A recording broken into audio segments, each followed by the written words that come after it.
Pernah nggak sih kamu ngerasa heran kenapa sesuatu yang jelas-jelas salah justru dibela mati-matian dan orang yang ngomongin kebenaran malah dihujat rame-rame, dianggap sok suci atau bahkan dijauhi. Ini bukan soal satu dua kasus, ini udah jadi fenomena yang nyebar pelan-pelan tapi pasti di jalanan, di kantor, di sekolah, bahkan di ruang digital yang kita nikmati tiap hari.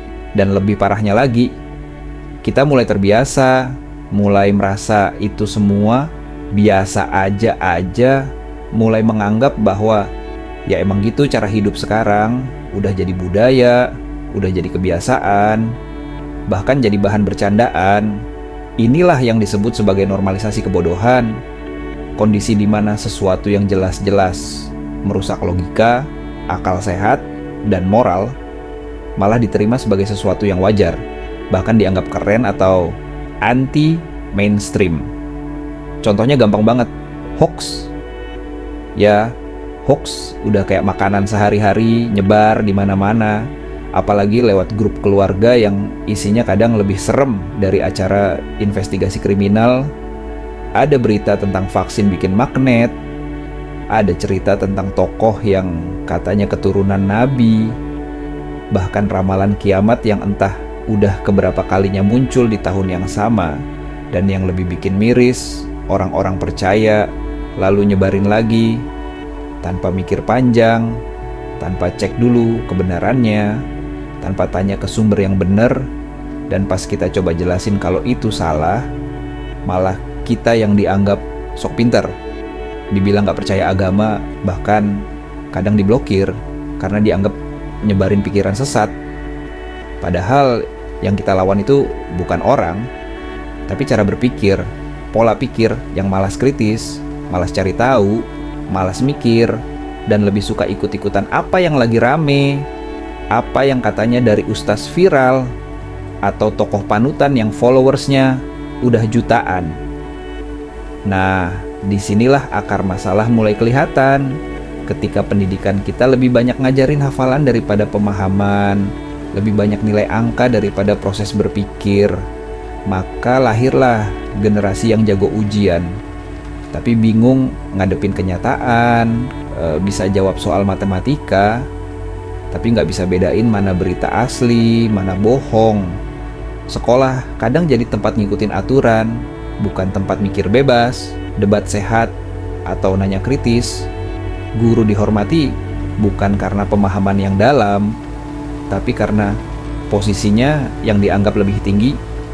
Dan siswa kadang diminta nurut aja, jangan banyak tanya, nanti dibilang kurang ajar. Akhirnya banyak anak muda yang tumbuh dengan pola pikir, yang penting nurut, gak usah susah-susah mikir, yang penting ikut arus. Dan ini bahaya banget, karena menjauhkan kita dari sikap berpikir mandiri dan bertanggung jawab. Belum lagi budaya ikut-ikutan yang makin kuat di era digital ini. Kita ngelihat ada tren joget, ikut joget, ada tantangan aneh, ikut juga, tanpa mikir dampaknya, tanpa tahu tujuannya.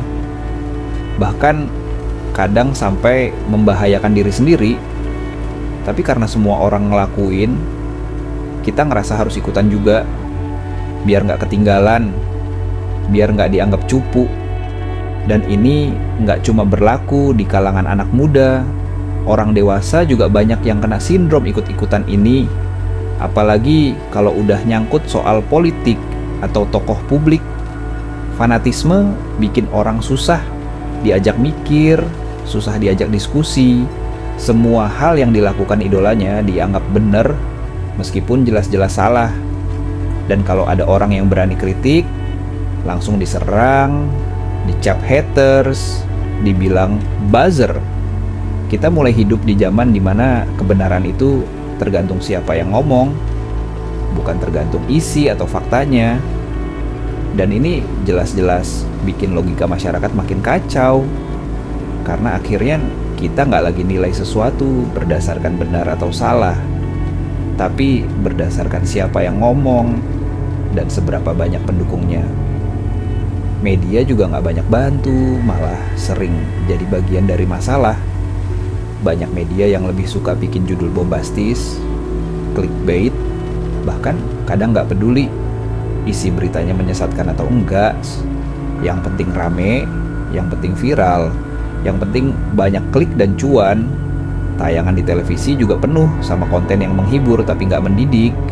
Acara lawakan receh, sinetron, penuh drama, nggak masuk akal, reality show yang isinya ribut-ribut nggak jelas. Semua itu dikonsumsi tiap hari tanpa disaring, dan perlahan-lahan membentuk cara pikir masyarakat bahwa yang penting lucu, yang penting seru, urusan isi dan nilai edukasinya belakangan. Belum lagi fenomena mentalitas instan, semua pengen cepat, semua pengen langsung dapat hasil, nggak mau ribet, nggak sabaran, belajar harus yang kilat, cari duit pengennya yang cepat kaya, mau sukses tapi nggak mau kerja keras. Budaya konsumtif makin merajalela, iklan makin gencar narik perhatian, aplikasi pinjol makin mudah diakses, dan gaya hidup flexing di media sosial bikin orang ngerasa harus selalu tampil keren, selalu terlihat kaya, walaupun aslinya ngutang di mana-mana. Semua ini secara nggak langsung ngajarin masyarakat buat hidup tanpa mikir panjang. Yang penting kelihatan enak, urusan nanti belakangan. Sementara itu, ketidakadilan sosial dan korupsi terus terjadi. Dan yang lebih parah, masyarakat mulai kebal, udah nggak kaget, udah biasa, udah pasrah. Bahkan ada yang bilang, namanya juga Indonesia, kalau pejabat korupsi, kita cuma bisa geleng kepala dan lanjut scroll. Kalau aparat bertindak sewenang-wenang, kita cuma bisa diam dan bilang, untung bukan gua. Ketika ketidakadilan dianggap sebagai hal yang normal, maka yang rusak bukan cuma sistemnya, tapi cara kita menanggapi. Kita jadi terbiasa melihat keburukan tanpa perlawanan, dan ini menumpulkan rasa keadilan dan moralitas kita sebagai warga negara. Ruang diskusi pun makin sempit, di mana orang takut beda pendapat, takut dihujat, takut di-cancel.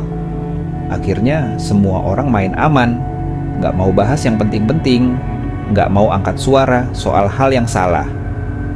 Dan ironisnya, saat ada orang yang berani bersuara, yang berani bilang kebenaran, yang berani ngajak mikir lebih dalam, justru orang itu yang diserang, dibilang nyinyir, dibilang sok pintar, bahkan dibilang nggak tahu tempat. Padahal orang seperti itu justru dibutuhkan. Orang yang berani keluar dari arus, yang ngajak kita berpikir, yang ngajak kita sadar kalau selama ini kita hidup dalam kebiasaan yang salah tapi dianggap benar.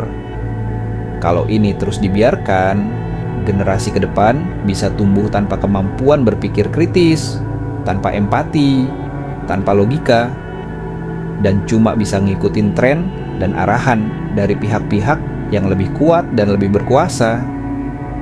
Dan kalau kita nggak sadar dari sekarang, kita bakal terus hidup dalam budaya yang lebih peduli pada tampilan daripada substansi, pada popularitas daripada integritas, pada hiburan daripada kebenaran. Tapi belum terlambat, belum selesai, karena masih banyak juga orang yang peduli, yang mau ngajak ngobrol, yang mau ngajak mikir, yang mau ngajak berubah. Walaupun jalannya nggak gampang dan butuh waktu. Mulainya bisa dari hal kecil, kayak lebih kritis waktu nerima informasi, mulai nanya, bener nggak sih ini? Mulai biasakan cek sumber, mulai berani bilang, aku nggak yakin, waktu semua orang yakin. Mulai hargai orang yang berani beda pendapat, bukan malah dimusuhi. Bisa juga mulai dari diri sendiri, dari keluarga, dari teman-teman terdekat.